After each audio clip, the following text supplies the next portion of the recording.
appreciate you coming out and spending some time with us. This is obviously our first game week here. There's some good excitement going on with our players and our staff and all around the program. We've got a really good training camp. It's been tough physical. I know you guys have been out there for a couple of days. I'm really pleased with where our team is and the work they put in. Knock on wood, we've had a really good opportunity to stay healthy through camp. I think our injury report is about as short as I've seen coming out of camp, which is a testament to our guys and to our strength staff and what they did all summer preparing our guys for camp.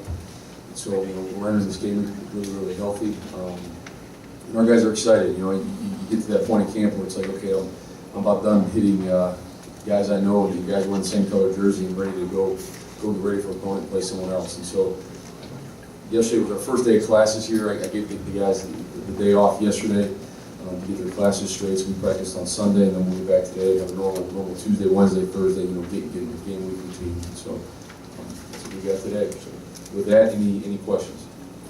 Can I just wait for the microphone to come to you? Can you talk about how the quarterback depth chart broke out? What the two freshmen showed you to be 2 and 3, and how is Caleb and Gage their health? Yeah, so Caleb is he's probable for the game. He's practicing now. He's back out in the field. He's doing stuff. He's not 100%. He missed some time there through camp, and that's probably indicative of why the depth chart looks the way it does right now. And at the same time, those two freshmen have both really, really shown things at times to say that they got a chance to really help us and can do some things to help us win. Not at a consistent level, which you would expect from a freshman. So, we're going to keep working with them. I mean, that's the depth chart going into week 1, but we reevaluate and look at that depth every week, and based on how guys play, how they prepare, and how things shake out. And so that's how we are going to week 1 for a variety of factors, but that'll continue to be fluid as it is at all positions. DJ, on the quarterback situation, are you open to playing potentially 2 quarterbacks at a time based on whether it's scheme or situation, or is that not really an option you guys are thinking about? We're open to all options. I think something I've said to the staff many times is we're going to do whatever it takes to win games. We're going to figure out each week what gives us the best opportunity to win. If that means playing more than one quarterback at a time, playing, running the ball 70 times or throwing it 60 times. I don't know. Whatever we feel is going to give us the best opportunity to win on both sides of the ball. We're certainly going to do that. And so I think Walt as a play caller is really well prepared, well versed in many different things, and so that's who we're going to be. We got to play to our strengths, and we got to figure out how we line up against the opponents we're playing and what gives us the best chance.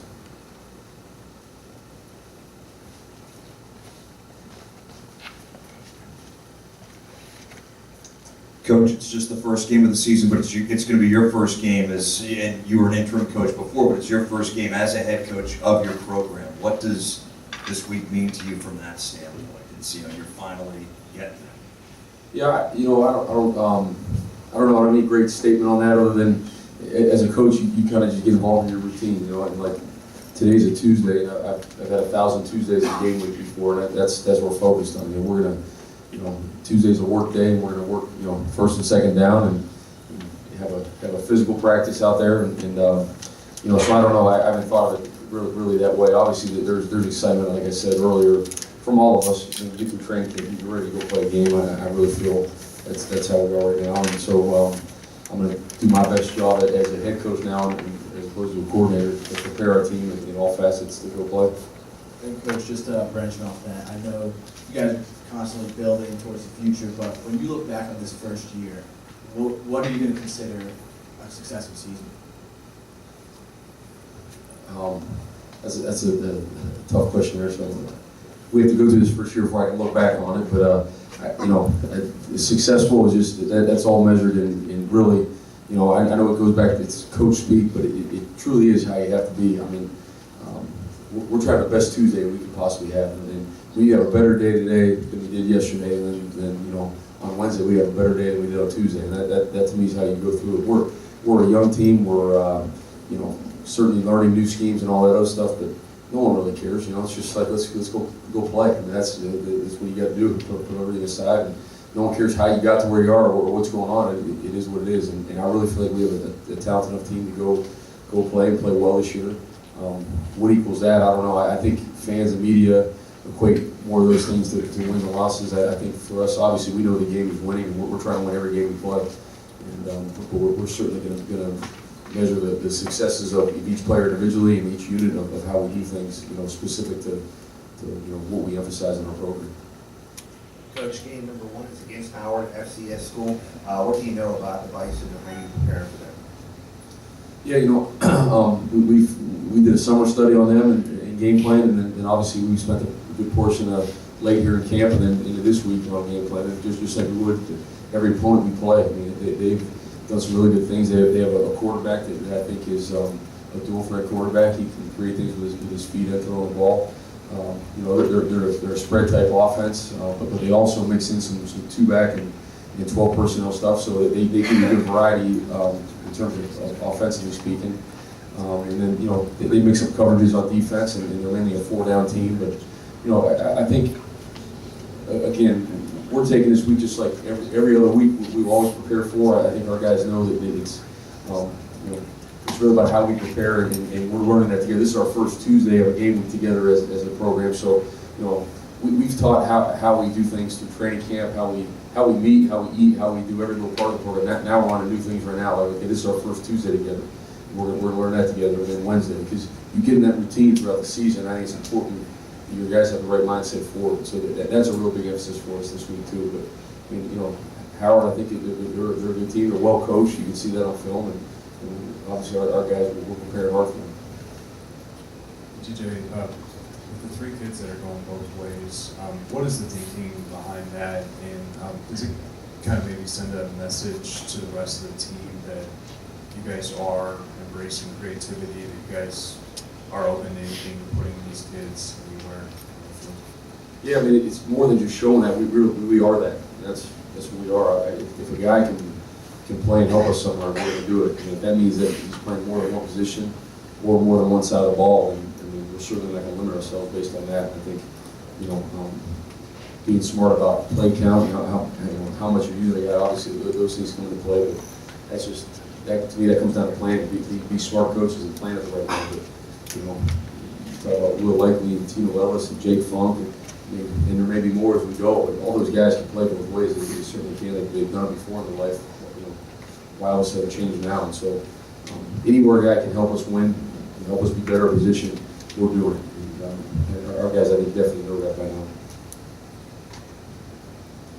You mentioned tailoring the offense to the strengths of the players. What has the process been like getting to know Perry and like you and Coach Bell identifying his strengths? Yep.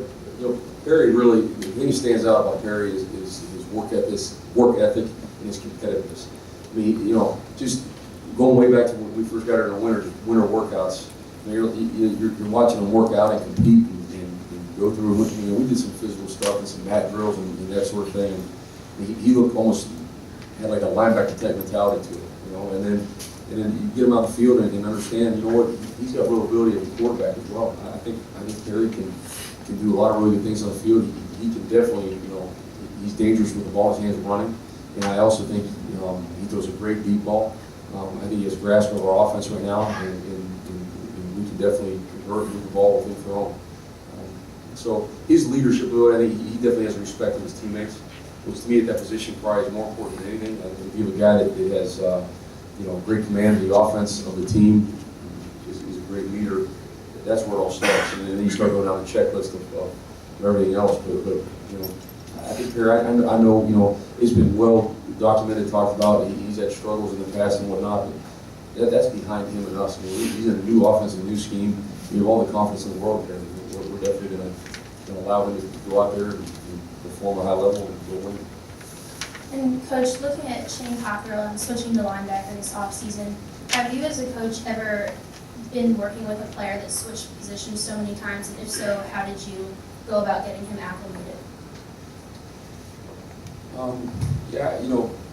Definitely been around guys that have moved quite a bit. I think anytime that's happening, I think it's a compliment. I believe Shane takes it as that too. When coaches are moving you around, that means they're they're actively thinking of ways you can help the team win. You know, that's a good thing. So you want to be a guy that's forgotten about. And you know, with Shane, he's totally embraced this move. You know, looking back at spring and all through fall camp, and he's going to play a bunch and help us on defense. Like I said, he's embraced it. I think it's kind of the mentality that he enjoys. I think it's probably how he's built. And so his whole thing was learning the finer techniques and fundamentals of the position. Obviously, when you bounce around a lot, those are some things you miss. But he's now had consistent time at the linebacker position where he's really cleaned up a lot of that, and it looks really good out there. And obviously, we'll continue that development. Coach, with the new defensive front and philosophy, what have been some of the challenges installing that? And I guess what are some of the priorities defensively against Howard's spread offense this Saturday?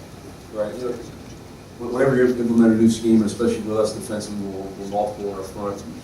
You got to be very cognizant of doing too much. I mean, you know, how gradual does that process need to be? Our guys have really done a good job taking ownership and knowing their assignments and what's going on, so I'm pleased with that. And now it's just really getting techniques down and being able to play both 3 down and 4 down and all the techniques that are involved in that. So, you know, we'll continue to be multiple front. That won't change, and you know, everything kind of gears towards what you're built more as in terms of your personnel. And so, you know, will we lean more towards 4 down or 3 down? I don't know. I think that remains to be seen.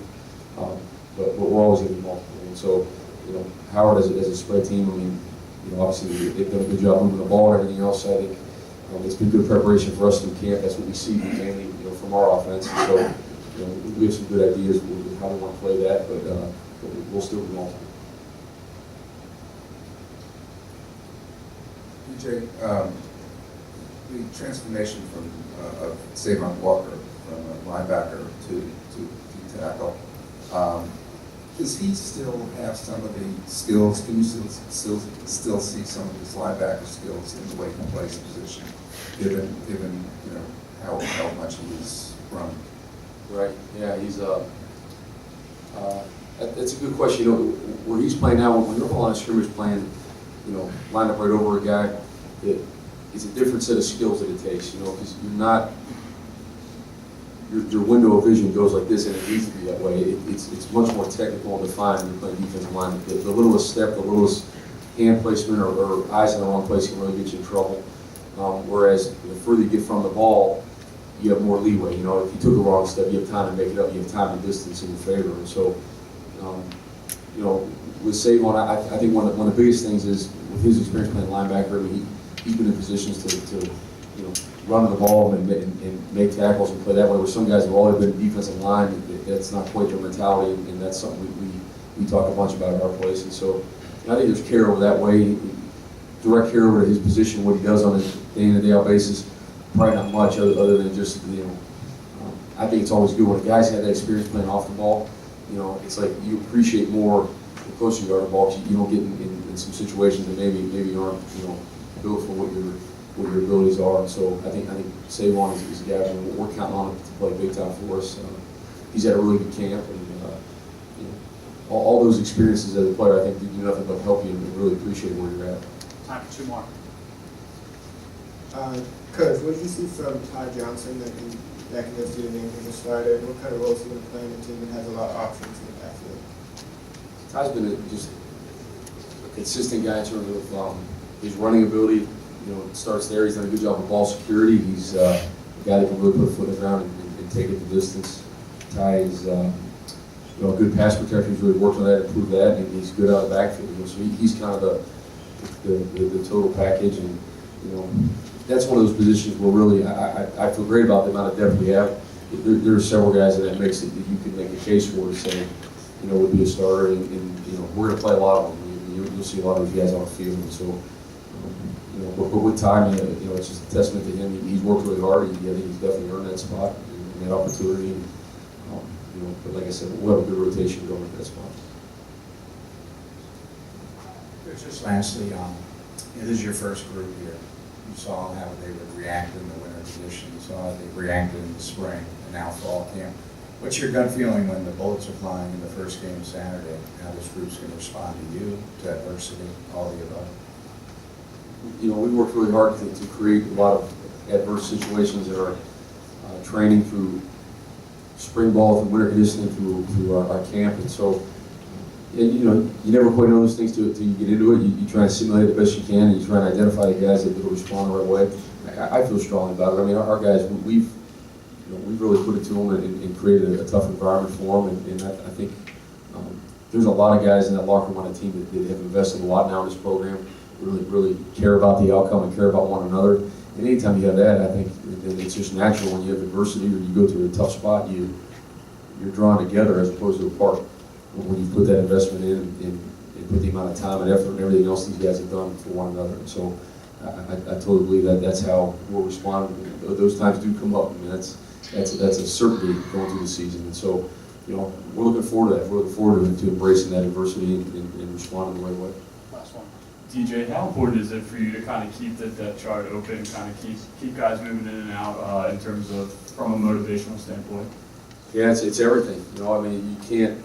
To me, it's not, to do it any other way is just incorrect. You've got to give these guys an opportunity to always know practice is important. If we're saying practice is important, which today's a Tuesday, this practice is really important. So a guy can go out there and lose his job today. You know, a guy can also go out there and win a job.